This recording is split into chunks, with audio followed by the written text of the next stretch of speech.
What it do, YouTube? This is Reese45MC giving you what you need. In this video, it's about 2K18. We're going to start off with the screenshots here.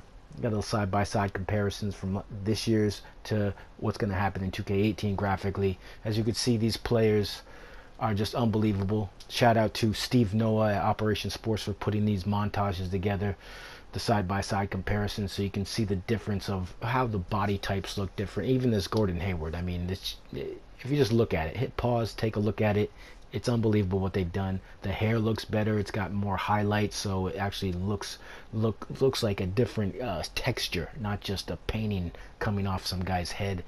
As you can see, this Dwight Howard, the bone structure in the cheeks looks great. You know, instead of Dame Lillard having that circle head, he's got actual, physical bone structure in his skull, which is a good thing to see in a basketball game, in any kind of game that's supposed to depict somebody realistically. And you can see these last few are just the ones they released last week early. And we're going to get into the shot meter now. And this is courtesy of Annoying TV. You can check him out on YouTube also. He docked up a rendering of what he saw when he was playing this at 2K.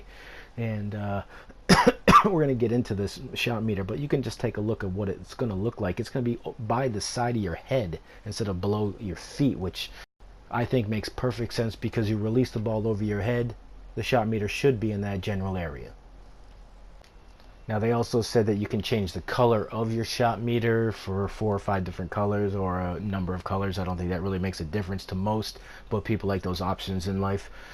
Also, they are talking about dribbling being tuned down, which is music to my ears because even though I'm a playmaker and like to dribbling for 20 seconds out of the shot clock and then moving for a shot attempt with 4 seconds left and having all the speed in the world to be able to hit a fadeaway jumper or drive to the lane and dunk or get a layup off is unrealistic at best. There's a lot of flaws in this game gameplay wise, and I have heard through a number of the people that were at the 2K community event that they have tuned down a lot of the baseline cheese, the sideline cheese, but I don't think they are really addressing the problem. I think they're just giving the odds for certain things to be 50-50 or, to lower the abilities for certain things to happen, which is not addressing the huge problem that they have.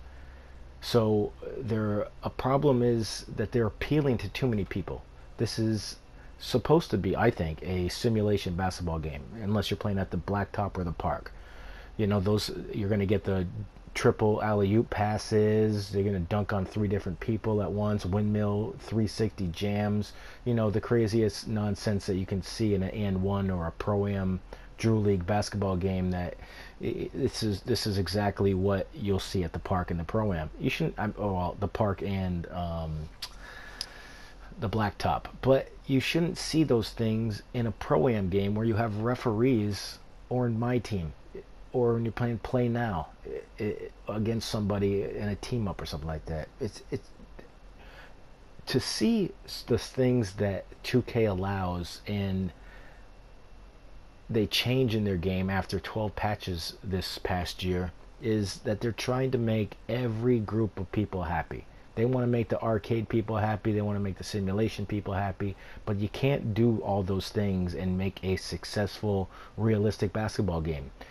Now it's successful in monetized ways because they're the only video game company making basketball games. People can say EA Sports, but when's the last time they put a game out for $60 that's has an NBA logo on it? Now, 2K's problem is they have too many fans that are fans of basketball and don't know how to play the game. So everything that they do gameplay wise is adjusting to make those people competitive in the game. Now, Call of Duty I don't think does that. Or any game that is in esports is adjusting to make bad players good. Even Rocket League, I don't think is adjusting their gameplay to help the worst of the worst. Now you can be one of the cheesiest players because all you know how to do is run down the baseline or the sideline, and you can get fouls called on your defender because there's a weird force field around the basketball court, which should have been the first thing taken out of any basketball game long ago. You should have the freedom to run out of bounds, and nothing should be holding you back from that. And my defense, as good as it is, I consider myself one of the top 10 clamp gods in the world. I could show you plenty of footage of it, whatever you want. What if you need it, comment, leave a description, and I'll be happy to put up the video of the plenty of defensive plays I can make in every single game. It's more than 10 at least in every single game, maybe even every quarter. Now, the problem I have is if a player is cheesing the baseline or the sideline cheese, and now they're saying that they've made it a 50-50 call. Well, it can't be 50-50. If a guy's running out of bounds and he's going to head out of bounds and the force field keeps him in bounds and I'm in front of him, that's not a blocking foul. That's a player running out of bounds. That's just bad dribbling and bad basketball and low basketball IQ. I, as a defender, should not be penalized for those kind of things. When I hear about a 50-50 call now, that's their realization of how to fix it, is mind-blowing to me. That a company that has all the abilities to make Lonzo Ball have his jumper and his perfect likeness in the game, that they can't make a out-of-bounds line that you can actually cross without being kept in, is one of the biggest conspiracy theories I could imagine. It's like the JFK or 9/11 being an inside job. It's ludicrous and crazy, and people should be very confused if there's simulation. Like the Czar, one of the biggest sim nation guys in the world, and he works for 2K now, and he can sit there and realistically sell this game to other people. He can say that this is simulation basketball when you're allowed to do those certain things. That's a simple thing. Take it out.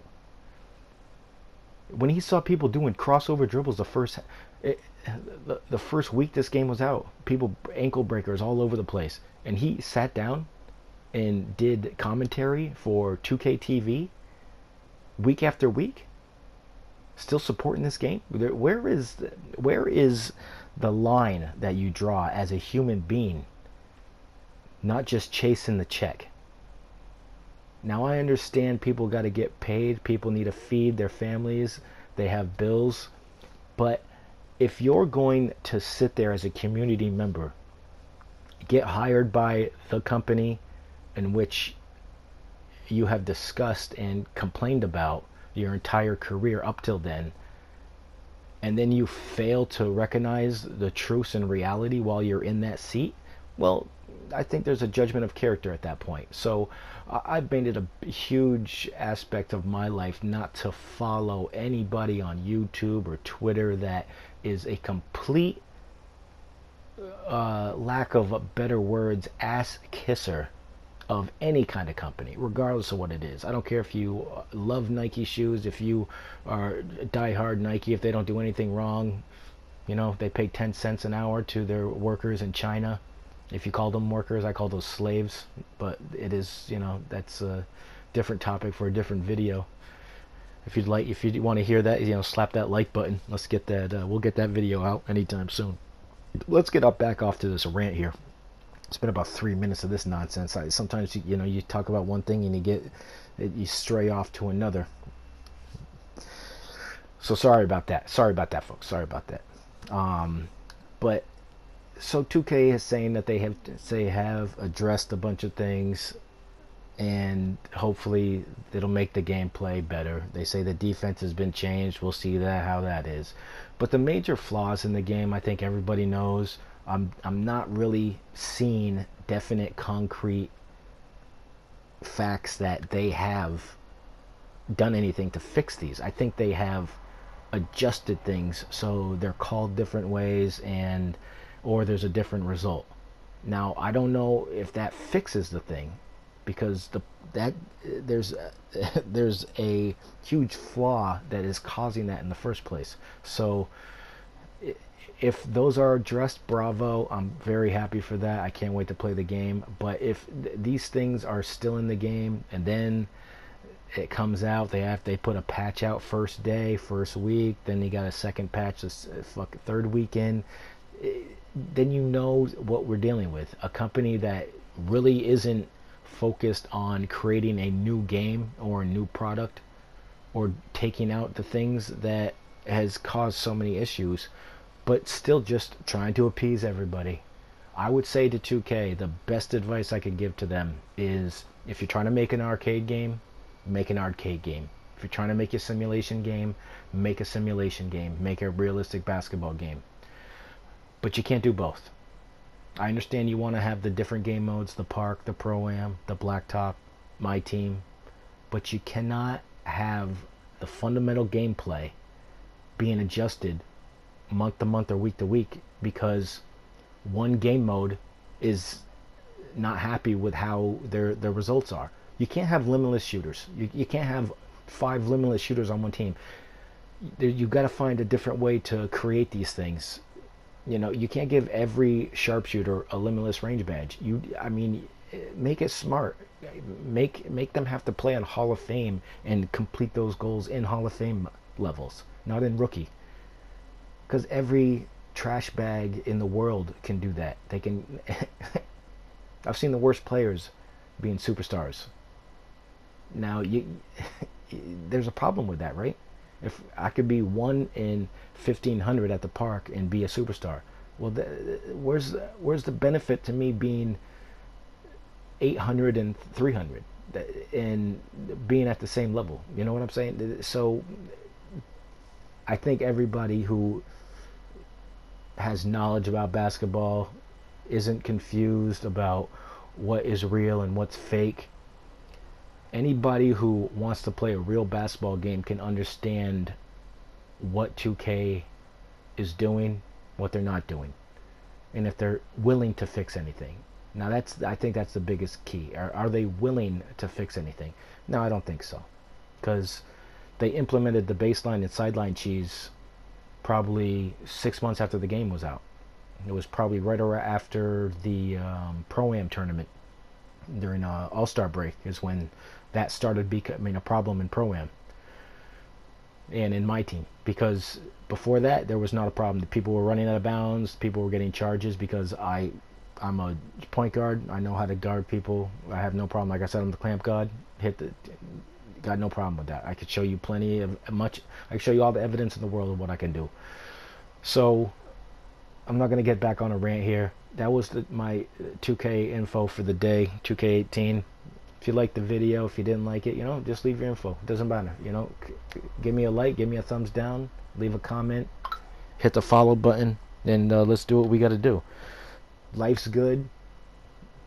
It's summertime. 2K is about a month out. Everybody get the downloads in. Finish off your seasons. Hopefully you get the legend if you're close. Much love to the community. Thanks for D-Man. Thanks for D-Man, UNT. Great job on the info on Twitter. Great videos. Also to Annoying TV. He is annoying, but he had some great information. I was happy to glad he made that shot meter graphic so I could show all my viewers here on YouTube and the whole YouTube universe. And also another shout out to Steve Noah from Operation Sports for those great comparisons from 2K17, 2K18 likenesses of a group of NBA players. So hey, enjoy the rest of the summer, y'all. I'll get back to you in a couple days. Enjoy it. It is what it is. This Reese 45 MC. Catch me up on Twitter, Instagram, and